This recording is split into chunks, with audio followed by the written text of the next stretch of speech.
Thanks అండి, లాస్ట్కి ఇచ్చారు మైకు. తమ్ముళ్ళు, ఇది అన్యాయం తమ్ముళ్ళు. జనరల్గా ఏదైనా ఫంక్షన్ అయితే ఫస్ట్ గెస్ట్లు మాట్లాడేసి వెళ్ళిపోయి లాస్ట్ యూనిట్ మెంబర్స్ ఉంటారు. ఇప్పుడు యూనిట్ మెంబర్స్ అందరూ వెళ్ళిపెట్టేట్టున్నారు, మేము ముగ్గురు మిగిలేటట్టున్నాం స్టేజ్ మీద. అలాంటి సిచ్యువేషన్లు క్రియేట్ చేశారు. Great. First of all media వాళ్ళకి అందరికీ కూడా నా నమస్కారాలు. Very happy. ఇక్కడ అంటే కొంచెం స్ట్రెయిన్ అనిపించినా సరే ఈ ఫంక్షన్లో నేను కూడా ఒక పార్ట్ అయినందుకు, అవకాశం నాకు ఇచ్చినందుకు చాలా హ్యాపీ ఫీల్ అవుతాను. ఎందుకంటే స్టేజ్ మీద మొత్తం అందరూ గౌతమ్ బుద్ధుల్లో ఉన్నారంట. మొత్తం అందరూ ఇక్కడ చిన్న పెద్ద తేడా లేదా, అబ్బాయిలు తమ్ముళ్ళు అందరూ గౌతమ్ బుద్ధులు అంట. డైరెక్టర్ నుంచి ప్రొడ్యూసర్ నుంచి ఫాదర్ దగ్గర నుంచి ఇంకెవరు సోగాళ్ళు అందరూ గౌతమ్ బుద్ధుళ్ళే. మనం అంత కాదమ్మా, మనది డిఫరెంట్. సో నిజంగా గ్రేట్ అసలు. అండ్ స్పెషల్గా నాకు ఈ అందరి విన్న తర్వాత నాకు బాగా నచ్చింది ఏంటంటే మా హీరో కాన్ఫిడెన్స్ సినిమా మీద. చాలా కాన్ఫిడెంట్గా మాట్లాడాడు. అంటే మాట్లాడడం, నేను కాన్ఫిడెంట్గా మాట్లాడడం వేరు, నా సినిమా గురించి కాన్ఫిడెంట్గా మాట్లాడడం వేరు. నాకు ఆ రెండో పార్ట్ బాగా నచ్చింది. ఎప్పుడు కూడా యాజ్ ఎ ఫిల్మ్ మేకర్స్గా మనం ఫిల్మ్ తీసిన తర్వాత మన సినిమా మీద మనకు ఎంత కాన్ఫిడెన్స్ ఉందో మనం చెప్పాలి. మనకే కాన్ఫిడెన్స్ లేకపోతే టికెట్ కొన్ని కాన్ఫిడెంట్గా ఎందుకు వస్తాడు ఆడియను? సో కాబట్టి మనం డెఫినెట్గా మనం తీసిన ఫిల్మ్ మీద మన కాన్ఫిడెన్స్ ఉండాలి, మనం కాన్ఫిడెంట్గా చెప్పాలి. సో అది తను చాలా బాగా చెప్పాడు, నాకు చాలా బాగా మంచిగా అనిపించింది. ఇంకోటి దానికి తోడు ఆయన వాయిస్ ఒకటి మంచి రోబో సినిమాలాగా ఉంది, అసలు మామూలు లేదు. అది కూడా పర్ఫెక్ట్గా ఉంది. ఆయన ఒక ఐరన్ మ్యాన్ లాగా ఉన్నాడు. ఎక్సలెంట్. నిజంగానే ఈ సినిమా పెద్ద హిట్ అవ్వాలని కోరుకుంటున్నా. ఎందుకంటే ఇది ఫస్ట్ ట్రైలర్ రిలీజ్ అయినప్పుడు మా అసిస్టెంట్ డైరెక్టర్స్ నాకు చూపించారు, సార్ ఒక ట్రైలర్ వచ్చింది చూసారా అని. చూసి ఏందిరా మరి ఇంకో అర్జున్ రెడ్డి దిగాడా అనుకున్నా. ఎవరి అర్జున్ రెడ్డి అని అనుకున్నాను నేను. అనుకున్న తర్వాత బ్రహ్మానందం గారును ఈయన ఒక వీడియో ఏదో చూశాను.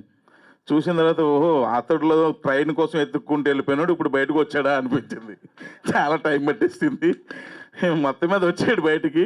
ట్రైన్ దొరికిందా లేదో నాకు తెలియదు కానీ వచ్చాడు అని అనిపించింది. నిజంగా వెరీ హ్యాపీ.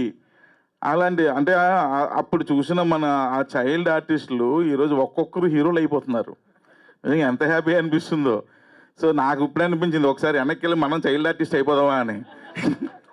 ఎందుకంటే మనం హీరోలు అవ్వచ్చుగా, లేదా డైరెక్టర్ లాగా ఉండిపోయి మా కోనా గారిలాగా నేనులాగా లాస్ట్ వరకు వెయిట్ చేయాల్సి వస్తుంది. లేదా ముందు ఇచ్చేవారు మైకు. ఏం తమ్ముళ్ళు అంతేనా?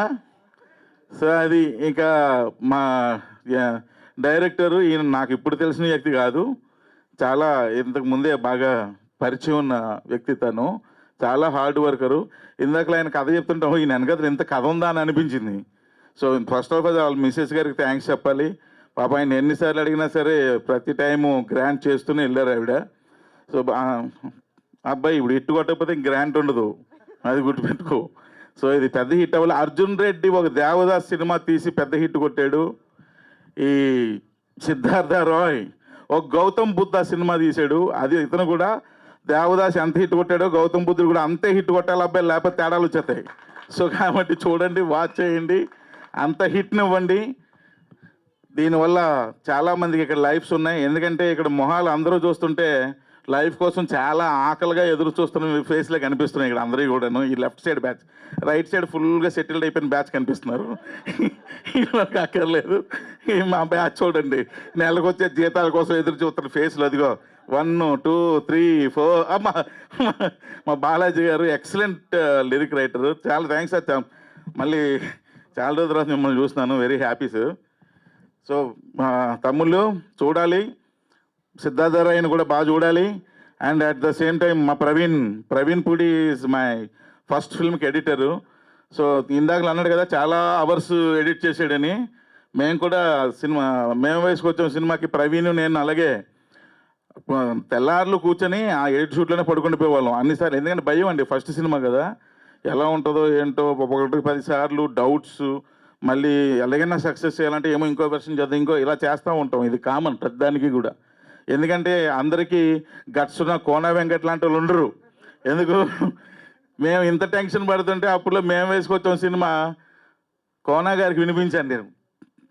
స్టోరీ సింగిల్ షాట్ వెళ్ళిపో షూటింగ్ అన్నారు. అంటే ఆ గట్స్ వేరు, వినగానే వెళ్ళిపో అనే అంత, అంటే అది ఎలా వస్తుందంటే ఆయన ఎక్స్పీరియన్స్ రైటర్గా అద్భుతమైన సినిమాలు ఇచ్చారు. ఆయన రైటింగ్ ఎక్స్పీరియన్స్, ఎందుకంటే ఈజ్ ఏ ఒక కైండ్ ఆఫ్ రైటర్, ఎందుకంటే థియేటర్కి ఆడియన్స్ని రప్పించగలిగే రైటర్, వచ్చిన ఆడియన్స్ని మెప్పించగలిగే రైటర్. సో అలాంటి రైటర్ సింగిల్ షాట్లో చెప్పారంటే పెద్ద హిట్ అవుద్దని నమ్మకంతో చేశాను, ఈరోజు ఈ స్థానంలో ఉన్నాను. అలాగే ఈ సినిమా కూడా అదే కాన్ఫిడెంట్గా వాళ్ళకి బ్లెస్సింగ్స్ ఇవ్వడానికి వచ్చారు సారు. డెఫినెట్గా మీకు కూడా అయిపోవాలి, ఎందుకంటే ఎక్కువ మాట్లాడాను. సో ఇప్పుడు వాళ్ళ ఫాదర్తో ఇప్పుడు కలవాలా నైట్ కలవాలా అర్థం కావట్లేదు. ఆ క్లారిటీ కూడా కొంచెం ఇచ్చేస్తే మేము రెడీ అయిపోతాం. అది ఎస్ ఎస్ నైట్ ఆపరేషన్స్ అంటే అబ్బాయిలు మీరు మాత్రం కొంచెం జాగ్రత్తగా ఉండండి. సో ఎందుకంటే ఆయన కూడా సిద్ధార్థ రాయ్ అంట, అది పక్కనే పెట్టుకున్నాడు. వద్దులే, పక్కన మదర్ ఉన్నారు కాబట్టి ఓకే. సో తమ్ముళ్ళు సినిమా చూడండి, పెద్ద హిట్ ఇవ్వండి, ఈ టీం అందరినీ మీరు ఆశీర్వదించండి, వాళ్ళకి మంచి ఫ్యూచర్ ఇవ్వండి. అండ్ ప్రొడ్యూసర్కి మరలా సినిమా తీసే ఎనర్జీలను ఇవ్వండి. మా ప్రదీప్ మరలా నువ్వు ఈసారి సోలో ప్రొడ్యూసర్ అవ్వాలని మనస్ఫూర్తిగా కోరుకుంటున్నాను.